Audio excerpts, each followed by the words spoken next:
Bueno chicos, muy buenos días, buenas tardes, buenas noches, cualquiera que sea este día. Hoy por fin vamos a finalizar la clase de sistema nervioso de los pares craneales. Bien, la clase anterior, para retomar un poco, evaluamos lo que era el nervio motor ocular común, el patético y el recto externo. Cuando evaluamos estos pares craneales, también en el globo ocular podemos evaluar otras características que pueden resultar en el examen físico. Dentro de estas características es muy importante evaluar la pupila. La pupila se va a definir como el orificio situado en el centro del iris por donde penetra la luz en la cámara posterior del ojo. Esta pupila tiene ciertas características, que es el diámetro. Según el diámetro que tenga la pupila, me permite decir que una pupila puede estar midriática o tiene midriasis cuando tiene un diámetro mayor a 4 milímetros, o sea, cuando está bien grande, bien. Tenemos miosis cuando tiene un diámetro menor a 2 milímetros. Entonces, lo normal estaría entre 2 y 4, bien. Ahora, decimos que tenemos anisocoria cuando existe desigualdad. En la diapositiva posterior les voy a explicar cómo se observa, y decimos discoria, que en realidad para ver la discoria es muy raro, se ve en pediatría y es cuando tenemos irregularidades en el contorno pupilar. ¿Por qué les digo que se ve en pediatría?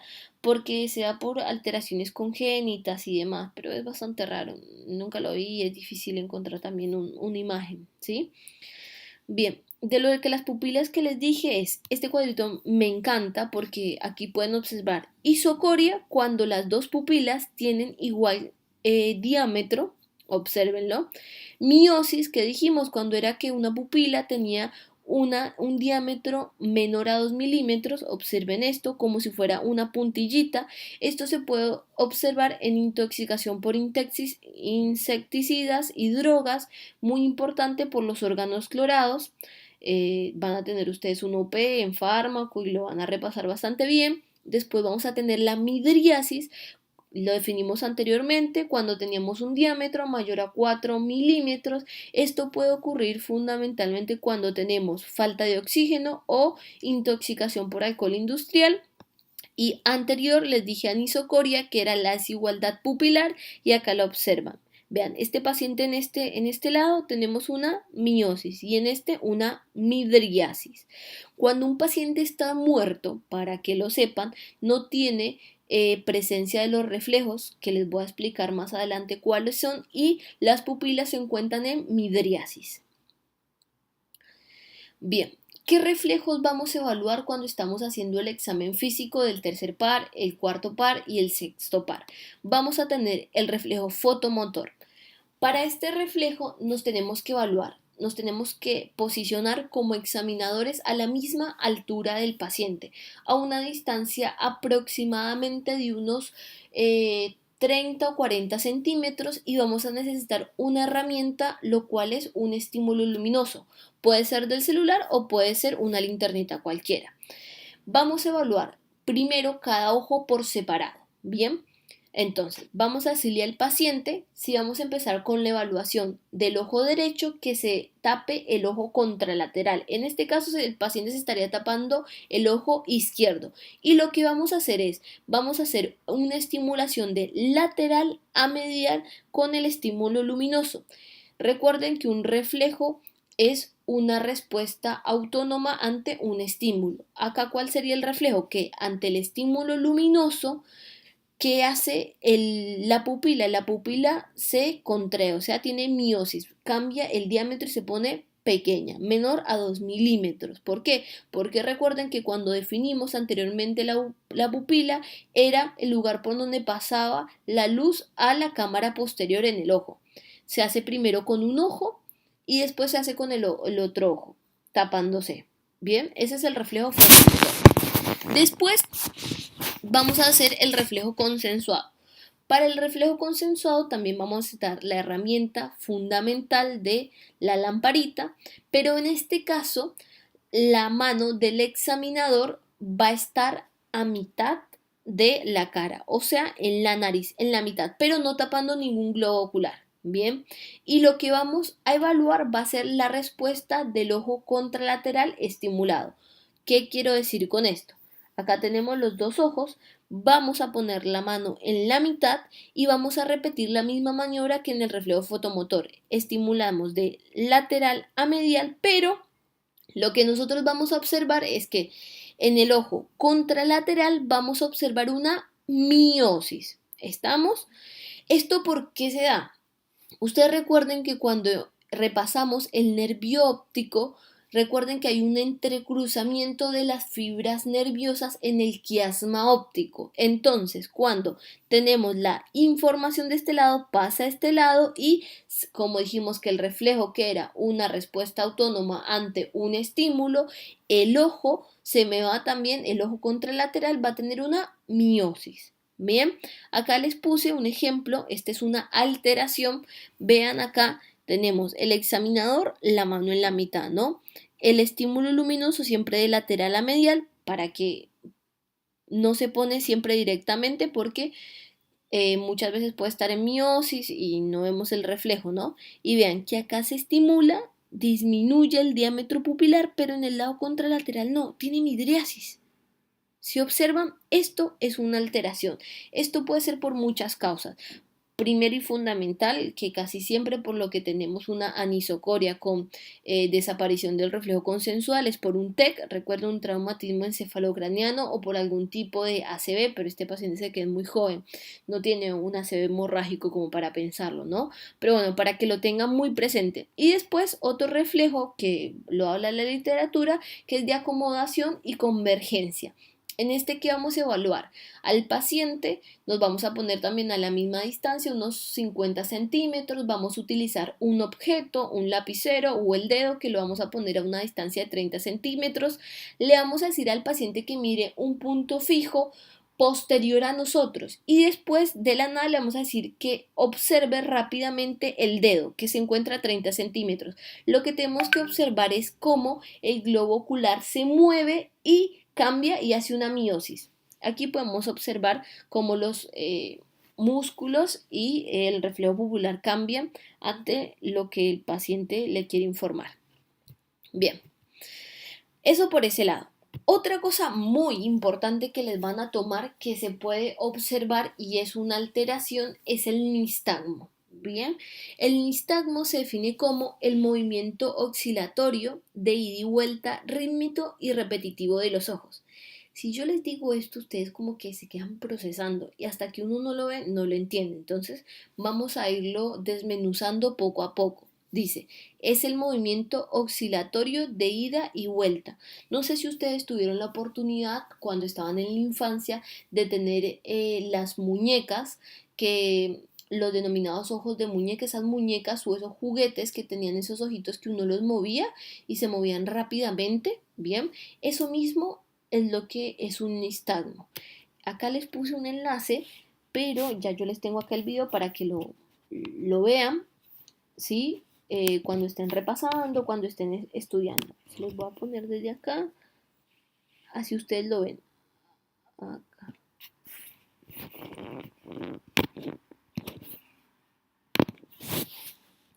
Observen. ¿Ven ese movimiento oscilatorio de ida y vuelta?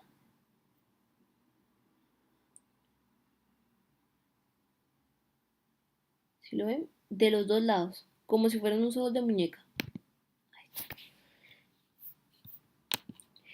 Bien, ese es el nistagmo. Volvamos a la definición. Es el movimiento oscilatorio de ida y vuelta rítmico y repetitivo de los ojos. Eso es un nistagmo. Igual lo voy a poner varias veces el video porque lo vamos a desenglobar un poco. Este nistagmo me permite clasificarlo según las características. Por ejemplo, el sentido del movimiento. Se dice que es simétrico cuando la dirección del movimiento es igual en ambos ojos. Repitamos el video y ustedes mismos me van a decir, ¿es simétrico o no es simétrico en esta parte?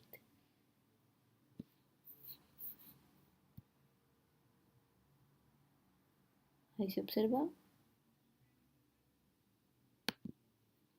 Bien, entonces, en este caso vendríamos a decir que el nistagmo es simétrico, ¿bien? Porque la dirección es igual en ambos ojos. Después tenemos fases. Las fases vendrían a ser los movimientos. Tenemos una fase O podemos decir que es rítmico de resorte cuando existe una fase lenta seguida de otra rápida. ¿Qué quiere decir? Imaginemos que este es el globo ocular, ¿no? Que esto es medial y esto es lateral.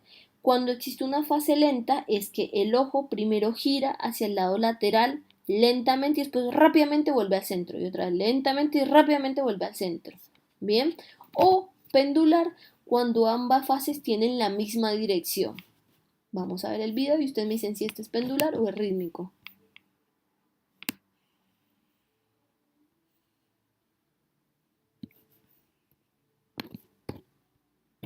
Observen. ¿Ven que tiene dos fases? Lento, rápido, lento, rápido, lento, rápido. Ahí. Entonces, ¿qué dirían ustedes? ¿Que es rítmico de resorte o es pendular? En realidad, en la primera parte se observa que es rítmico de resorte porque se puede hacer la diferencia de que hay una fase lenta y otra rápida. Pendular, chicos, yo lo he visto en meningitis bastante importantes. No es un signo característico, pero sí en meningitis y es impresionante cómo se mueve un lado, tucu, tucu, tucu, tucu, tucu. No permite esta diferencia, por más de que al principio les sea complicado verlo. Después, la dirección se denomina de acuerdo a la fase rápida. También pueden encontrar en otras bibliografías que la dirección va a ser según si es horizontal o vertical. Horizontal, como en este caso, lo podemos encontrar en una infección en un laberinto, ¿sí? O horizontal, cuando tenemos alteraciones patológicas como tumores y ahí sí es bastante grave. Y la frecuencia, el libro te lo clasifica como lento cuando tenemos 40 oscilaciones por minuto, medio cuando tenemos de 40 a 100 por minuto y rápido cuando tenemos más de 100 por minuto. Bien, entonces estas cosas, lo que fueron las pupilas, lo que fueron los reflejos y el nistagmo, se pueden observar cuando evaluamos el globo ocular, cuando evaluamos el tercer par, el cuarto par y el sexto par, para que lo tengan muy presente. Bien, bien, pasamos con el quinto par craneal. Es el denominado trigémino. Este es un nervio mixto en el cual tenemos una rama motora y una rama sensitiva. Vamos a empezar con la rama motora. Ustedes tienen que ser inteligentes y hábiles. Inteligente no es el que más sabe, chicos, sino lo poquito que sabe lo sabe utilizar. ¿Y cómo sería esto? Cuando ustedes estén en el examen final, que lo van a probar y digan, bueno, para evaluar semiológicamente el trigémino tenemos una rama motora y una sensitiva. La rama motora va a ser la cual me va a inervar los músculos de la masticación y después empiezan a hablar. La rama sensitiva me va a evaluar la cara, ¿bien? Entonces, ustedes ahí, ¿qué dijeron? Dieron un pie a que el profesor les pregunte así y cuáles son los músculos de la masticación que inerva el trigémino. Y aquí está. Inerva fundamentalmente el temporal, los masseteros, el pterigoideo externo e interno. También tenemos los músculos del martillo, del vientre anterior del digástrico, el peristefalino y el hemoideo. Con que ustedes digan temporales, masseteros, pterigoideo, externo e interno, está más que bien. Y esto me permite interpretar cómo hacer la exploración motora del quinto par, que es el trigémino. ¿Cómo? Primero le vamos a pedir al paciente que abra la boca, ¿sí? Y que la mueva lateralmente. Si abre la boca, en la abertura de la boca vamos a tener la utilización de los masseteros y del temporal. Y en la lateralización vamos a tener utilización de los pterigoideos externos e internos. Si el paciente tiene imposibilidad de esto, podríamos intuir que tenemos una alteración de la rama motora del trigémino. También otra forma es poniendo la mano a nivel de esta parte y lo que observamos es el trofismo de los músculos. Bien, vamos con la rama sensitiva, que es en realidad la que más se evalúa del nervio trigémino. Esta rama sensitiva se divide en una rama oftálmica, en una rama del maxilar superior y en una rama del maxilar inferior o mandibular. ¿Cómo hacemos la evaluación? Para esta evaluación necesitamos, ustedes de pronto se lo pueden comprar. Si lo compran o no lo compran es indistinto, excepto que sigan neurología. Yo lo compré, un martillito. ¿Vieron el martillito para hacer el reflejo patelar? Bueno, ese martillito en la parte inferior tiene un huequito que es como si fuera una plumita, ¿bien? Y eso es para estimular el nivel sensorial. ¿Y para qué va a ser? Si no tienen la plumita, pueden hacerlo con un lapicero o lo pueden hacer con el dedo mismo. Le piden al paciente que cierre los ojos y que les diga qué siente que le tocaron, ¿no? Entonces, cierra los ojos el paciente y ustedes primero le tocan en la parte superior de la frente del lado derecho. Le preguntan, ¿sintió algo? Sí. Le va a decir sí o no si tiene alteración. Si les dice sí, tienen que preguntarle qué parte sintió, porque perfectamente el paciente puede sentir en la zona oftálmica, pero no puede sentir en la zona mandibular. Entonces tiene que ser toquen acá, después toquen acá, nunca en el mismo orden, siempre alterado, primero acá, después del lado derecho, izquierdo y así sucesivamente de las 6 partes. Bien. Y si el paciente no tiene sensibilidad, diríamos que tenemos una alteración en la sensibilidad del trigémino de alguna rama de la zona, rama oftálmica, mandibular o maxilar. ¿Entendido? Entonces, el trigémino, un nervio mixto, motor, músculos de la masticación y sensitivo, sensibilidad de la cara. Ahí dije la exploración.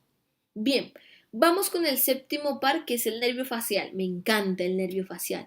El nervio facial es un nervio es un nervio mixto también, porque tenemos ramas motoras que me van a inervar los músculos de la mímica facial y también las del cuello. Tenemos fibras neurovegetativas, los cuales me van a estimular todo lo que son las glándulas salivales a nivel de la boca. Fibras sensoriales me van a permitir llevar la información del gusto, ¿bien? Y fibras sensitivas, también unas fibras sensitivas, las cuales van a tener la sensibilidad del dorso de la oreja y el conducto auditivo externo. Pero lo que vamos a evaluar a nivel de la semiología fundamentalmente va a ser la rama motora, los músculos de la mímica a nivel facial. Y entonces, ¿qué es lo que vamos a hacer? Importante, chicos, muy, muy importante, que es la inspección. ¿Por qué? Porque aquí vamos a evaluar la simetría en los dos lados de la cara de los rasgos fisionómicos. Y cuando tenemos alteraciones de esto, podemos decir que podemos tener una alteración central o una alteración periférica. ¿A qué voy con esto? Cuando ustedes ven al paciente llegar y tiene una simetría en la cara, ustedes tienen que pensar o es el nervio facial en el núcleo, que es la denominada parálisis de Bell, o el paciente está teniendo un ACV, casi siempre hemorrágico, que me está alterando algún haz corticovulvar justo de el nervio facial. Claves semiológicas importantes. Una parálisis facial de causa central va a tener solo parálisis en la mitad inferior de la cara y siempre, se los digo, anótenlo para clínica, siempre va a estar acompañado de una parálisis homolateral de alguno de los miembros, ¿sí? Cuando digo parálisis puede ser o una alteración en la sensibilidad o en el trofismo de los músculos, o sea, el paciente no va a poder gesticular la parte inferior de la cara y el brazo lo tiene caído, no lo puede mover o no puede caminar de ese mismo lado de la pierna. Característico, y va a estar acompañado de otros signos clínicos, como puede ser una crisis hipertensiva, como puede ser que puede estar desaturando, va a ser otra connotación. Por el contrario, la parálisis periférica es cuando tenemos una lesión en el núcleo, ¿bien? Y esta, que es denominada la parálisis de Bell, se va a dar fundamentalmente cuando tenemos un paciente que tiene un proceso de inmunosupresión. Cuando tenemos un proceso de inmunosupresión, nuestro querido virus herpes simple tipo 1, que ustedes saben, ya Paulo se los tuvo que haber enseñado, el 90% de la población lo tiene, casi no todos lo representan, no significa que lo tengamos, pero el virus ¿dónde siempre va a estar estacionado? En los ganglios. Entonces, cuando hay una inmunosupresión, no necesariamente por algún tipo de enfermedad, cuando hablo de inmunosupresión, uno cuando tiene un estrés, cuando ustedes están próximos a rendir, seguramente les ha pasado, a todos creo, que después de rendir, que les baja el estrés, se enferman, o antes. Eso es porque el estrés lo que se genera en el cuerpo es que disminuye el sistema inmunitario. Entonces, cuando disminuye el sistema inmunitario, es como si en la vida los policías se fueran, no existiera más policía. ¿Que hacen los ladrones? Se aprovechan para ir a robar. Una cosa así, ¿bien? Entonces aprovecha el virus y sale y me hace una infección de todo lo que es el nervio facial. Y esta imagen, no difundirnos, es una de mis pacientes que me tocó hace 2 semanas creo, ahí tengo la fecha. Miren esto, miren esta belleza. Es más clínico, mejor imposible.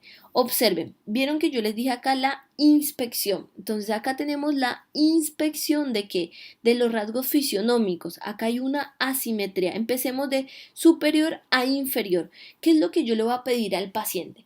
Primero al paciente le voy a decir que suba las cejas. Cuando él sube las cejas, solo me va a poder subir esta ceja. Después le voy a decir que cierre los ojos.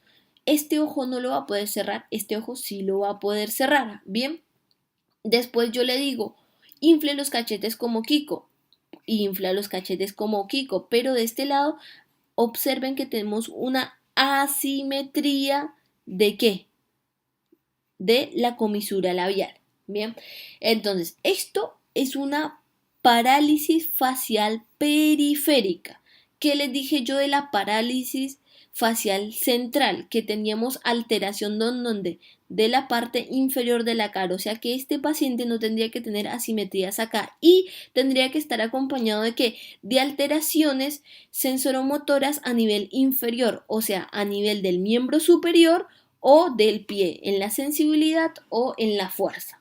Bien, bien, 18 del 6 hace ya casi 3 semanas. Bien, vamos con el octavo paracraneal, que es el nervio auditivo. Ustedes saben que el nervio auditivo tiene dos ramas, la rama coclear y la rama vestibular. La rama coclear está relacionada con la audición, es la que me permite oír, que me estén escuchando con mi voz chillona, ¿no? Y la vestibular en el nervio auditivo es el que me permite el equilibrio y la orientación. Acá les puse una imagen como para recordar muy por encima, muy rapidito, en el cual tenemos que el conducto auditivo externo, el tímpano, los huesecillos del oído medio y acá todo lo que tenemos los canalículos en los cuales tenemos la presencia de la endolinfa que según los movimientos de los huesecillos van a hacer alteraciones que van a transmitirle información. Acá tenemos la rama vestibular y acá la rama coclear. Vamos con la exploración de la rama coclear. ¿Cómo se hace? Vamos a evaluar la agudeza auditiva. Yo les voy a explicar cómo hacían antes los semiólogos, pero tenemos que hacer un cambio generacional.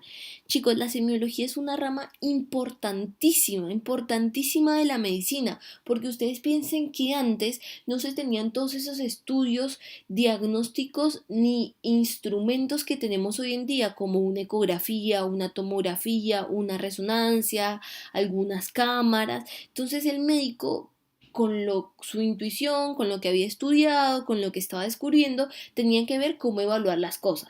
No teníamos, si alguno tiene licencia de conducción, saben que cuando uno hace, para tener la licencia, te hacen un examen sobre la agudeza auditiva, que te ponen un aparatito, un audífono y uno tiene que decir qué es lo que escucha. Bueno, en ese tiempo, como no se tenía, ustedes tienen que saber cómo evaluar la agudeza auditiva.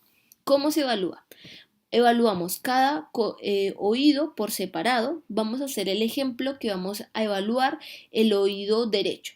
Entonces, nos ponemos a 60 centímetros por detrás del paciente. Necesitamos una hoja y un papel. Bien, le decimos que se tape el conducto auditivo externo izquierdo, el contralateral al que va a ser evaluado. Y una vez eso, vamos a empezarle a decir tripletes de palabras o números. Bien, se pronuncian 3 letras, 3 números. Por ejemplo, A, B, C. Y y alguien tiene que ver que le pregunte que si escuchó, qué dijo, qué dice, ¿bien? O después 3, 5, 7 y se le pregunta, esto se hace 10 veces. De las 10 veces se contabiliza cuántos tripletes el paciente dijo bien y cuántos tripletes dijo mal. Sí, el 50% o más de los tripletes está alterado, quiere decir que el paciente tiene una disminución en la agudeza auditiva. Solo te sirve para eso, para saber si el paciente tiene una disminución de la agudeza. ¿Estamos? Bien. Y dentro de las alteraciones, ¿cómo se define? Se define como hipoacusia cuando tenemos una reducción en la audición y tenemos acusia cuando realmente el paciente no escucha absolutamente nada. ¿Tá? Ahora vamos a evaluar otra parte de la rama coclear, que es que ustedes saben que el sonido no es solamente la conducción aérea, sino la conducción ósea de transmisión. Y podemos tener alteraciones en la conducción ósea. Y aquí vamos a tener dos pruebas que yo nunca he visto a nadie que las haga, pero siempre las preguntan en el examen. Tenemos la prueba de Weber, en la cual para estas pruebas vamos a necesitar la utilización de un diapasón. ¿Tá? Un diapasón, chicos, es un instrumento el cual tiene forma de U y un palito. Este forma de U, cuando nosotros hacemos una fuerza, genera una vibración. Bien, entonces este diapasón tiene diferentes lugares en los cuales se va a ubicar. Se puede ubicar en el centro de la calota, en la mitad, ¿sí? Es el lugar más utilizado. Otras bibliografías te pueden decir que se pone en la mitad, en la frente, en el frontal. U otras bibliografías te van a decir en el maxilar superior, superior al labio e inferior a la nariz. El que más me gusta para interpretación sería a nivel de la calota en el medio. Cuando se lo posicionamos al paciente, como yo le dije que el sonido no solo era se transmitía a nivel del aire, sino también se transmitía a nivel óseo, de conducción, lo estimulamos. Lo normal es que el paciente sienta el sonido en los dos oídos. La alteración es que el paciente sienta solo la transmisión en un oído. En este caso tendríamos una prueba de Weber que negativo y tenemos alteraciones de este oído. ¿Estamos? Después hay otra prueba que es la prueba de Rinne. En la prueba de Rinne el diapasón lo vamos a poner en la apófisis mastoidea. Y en este caso tenemos que tener un cronómetro, ¿bien? Como para evaluar. Lo ponemos en la apófisis mastoidea y ¡pam! Lo estimulamos, o sea, le damos un golpecito y le decimos al paciente que nos diga cuándo terminó de vibrar, cuándo no terminó, sino cuándo dejó de percibir el sonido. Lo contabilizamos y después automáticamente lo ponemos afuera del conducto auditivo externo y le pedimos que nos diga cuándo dejó de percibir el sonido. Lo normal, chicos, es que la percepción por medio del conducto auditivo externo sea el doble que cuando se apoyó. Eso es un René positivo. Tenemos una audición normal y una percepción normal. Cuando hacemos la comparación y esto no es el doble, tenemos un René negativo y tendríamos alteraciones en la transmisión ósea. Bien, en la conducción, sí, en la transmisión de los sonidos. Bueno, ahora vamos con la otra rama, que es la rama vestibular, el equilibrio y la orientación.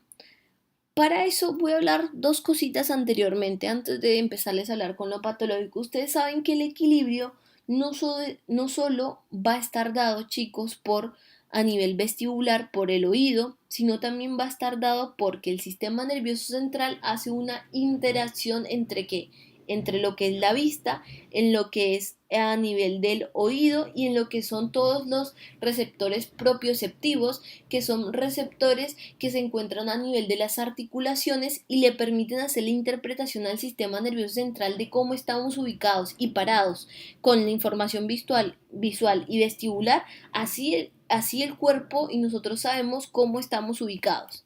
En este momento ustedes sin mirarse saben cómo tienen la pierna izquierda o cómo tienen la derecha o si están cruzados de piernas, ¿tá?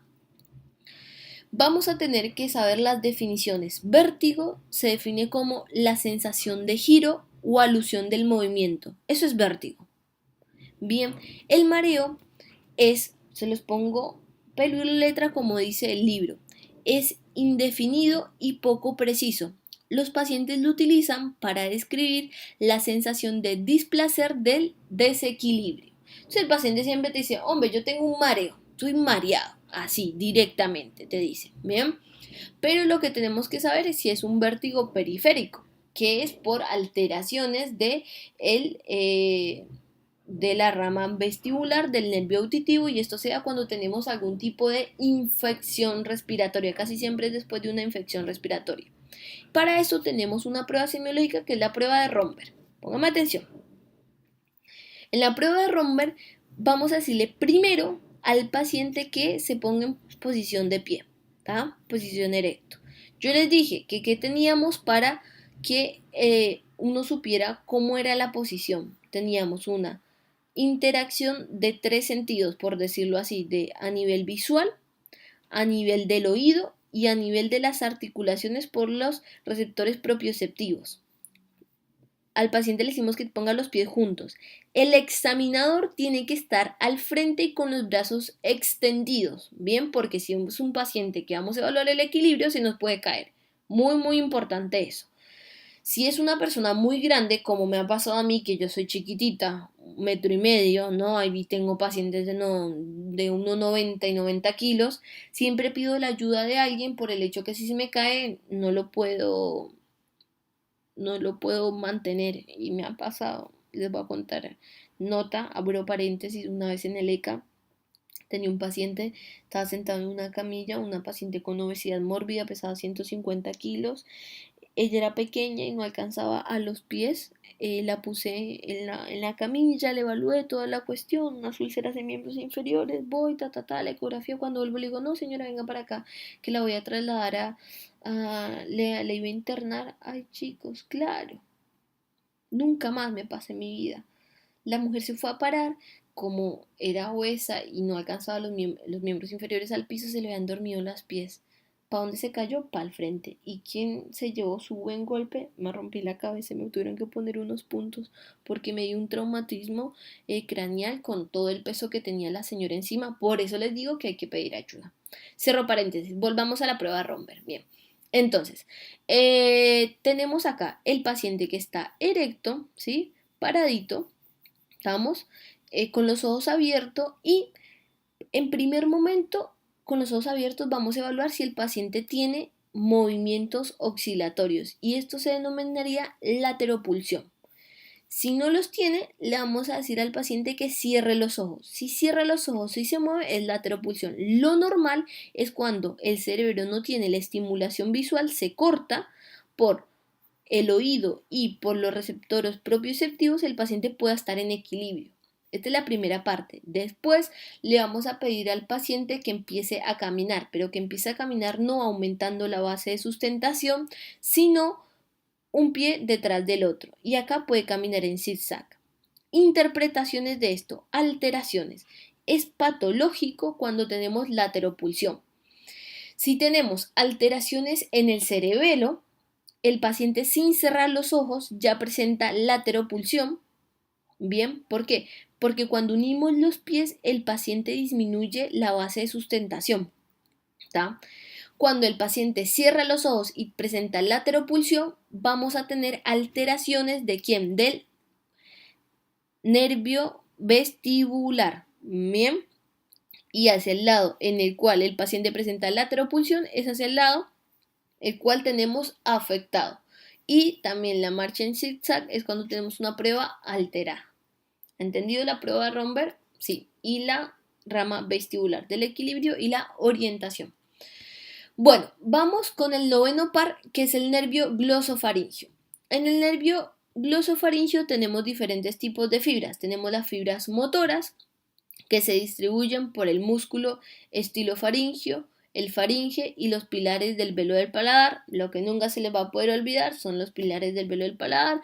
Después tenemos las fibras sensitivas, las cuales se distribuyen por la glándula parótida.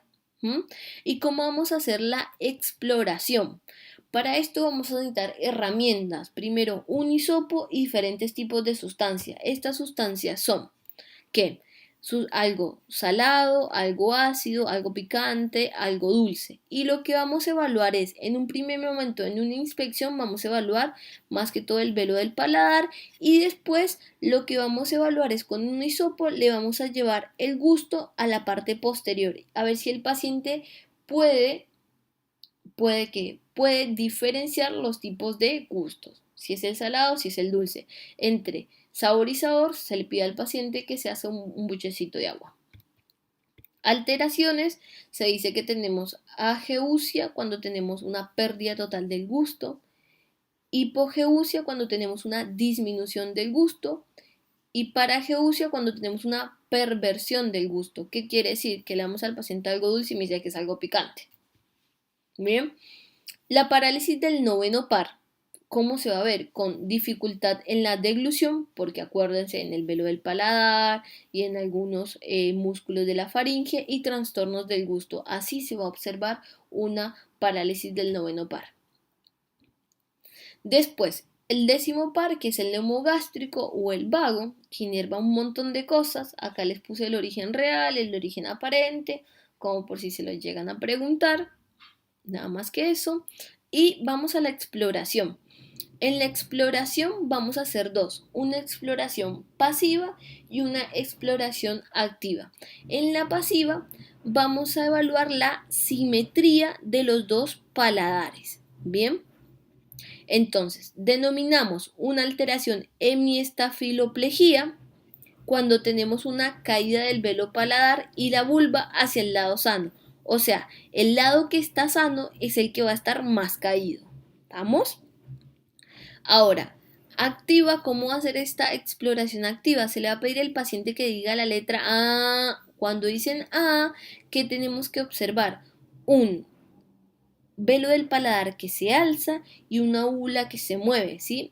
Cuando tenemos una alteración unilateral, como lo dijimos anteriormente, si se va para un lado, tenemos lo que se denomina el signo de la cortina.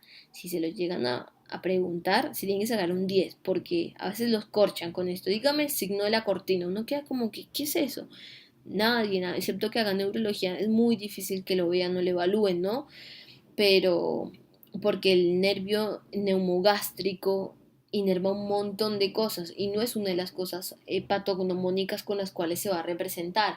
Muchas veces se representa por otra cosa, más por tos o por otras cosas, pero bueno, se los pongo por las dudas, ¿bien?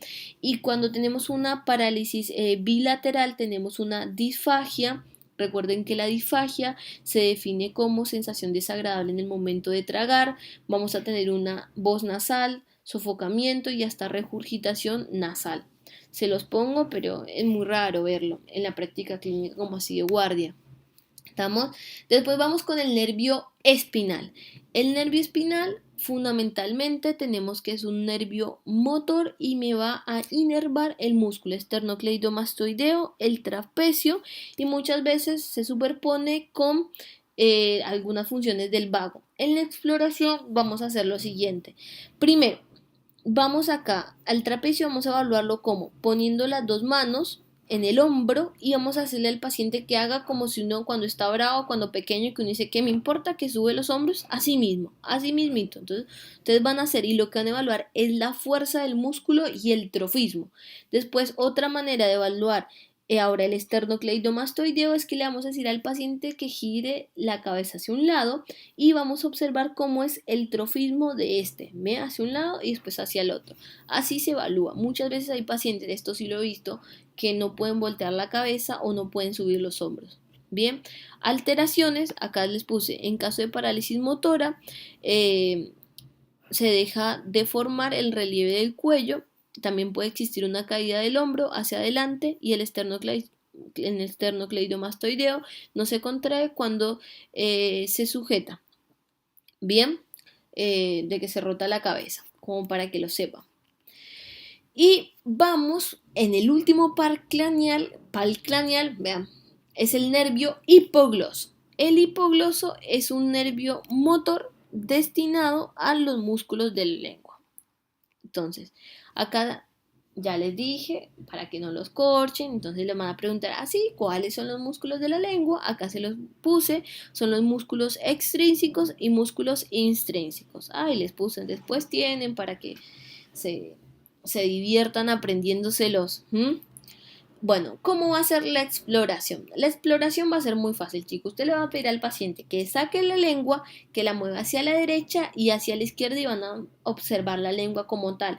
Cuando tenemos alteraciones del nervio hipogloso unilateral, lo vamos a ver así. Esta imagen es espectacular. ¿Sí observan? ¿Vieron?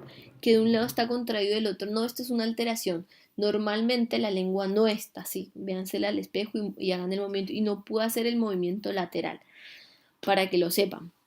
Bien, bueno, y por último, me encanta Star Wars, así que me encantó esto. Recuerden que hay que repasar.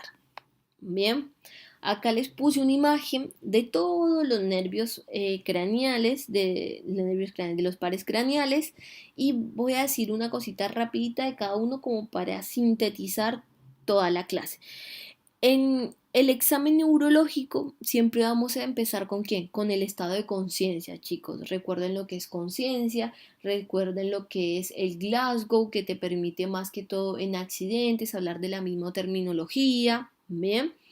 Después vamos a empezar el nervio olfatorio. Recuerden que necesitamos que le vamos a pedir al paciente que evalúe cada fosa nasal por separado y algún tipo de sustancia diferente. Recuerden el café, que es muy neutro. Después el nervio óptico, que evaluamos diferentes características como era lo que era la agudeza visual, las tablas de Snell, todo eso. Recuerden la anatomía, muy importante para saber cuando el paciente tiene alteraciones en el ojo, que no ve de un lado, qué significa, cuál sería el lugar en el cual tendría algún tipo de alteración. Yo les hice un cuadro que me encantó ese, con animación, así que lo pueden ver, está en el segundo video. Después recuerden que en tercer par, el cuarto y el sexto par, como son nervios más que todo motores, se van a evaluar en el mismo, ¿sí? Y qué inerva cada nervio. Después vamos el quinto, acá vamos 3, 4, el quinto que es el trigémino, que ya lo dijimos, bien, que tiene una rama sensitiva y una rama motora, o sea, es un nervio mixto, sensitiva, sensibilidad de la cara, motora, músculos de la masticación. Después el sexto, el facial, no se lo olvide mi paciente chino, la asimetría, bien. Después el octavo, el cocle, el auditivo, que teníamos dos ramas, la vestibular del equilibrio, pueda romper, y la coclear de la agudeza visual, de la agudeza visual auditiva, el triplete. Después vamos con el noveno, que es el glosofaringio, que veíamos el velo del paladar fundamentalmente. Después vamos a ver el vago, que es bien vago, que tiene un montón de cosas. Después el accesorio, fundamentalmente el 11, o el espinal, que estimula el esternocleidomastoideo y el trapecio. Y después el hipogloso. ¿Estamos? Chicos, repasen. Yo creo que se los di para que no se saturaran. Cualquier cosita, ya la semana que viene está lo que tanto les prometí, que era, se les vamos a subir uno por día, que va a ser de cada sistema, el examen físico. Ya estamos editando eso, así que cualquier cosita me pueden escribir al WhatsApp. Me puedo demorar en responder, sí, pero les voy a responder.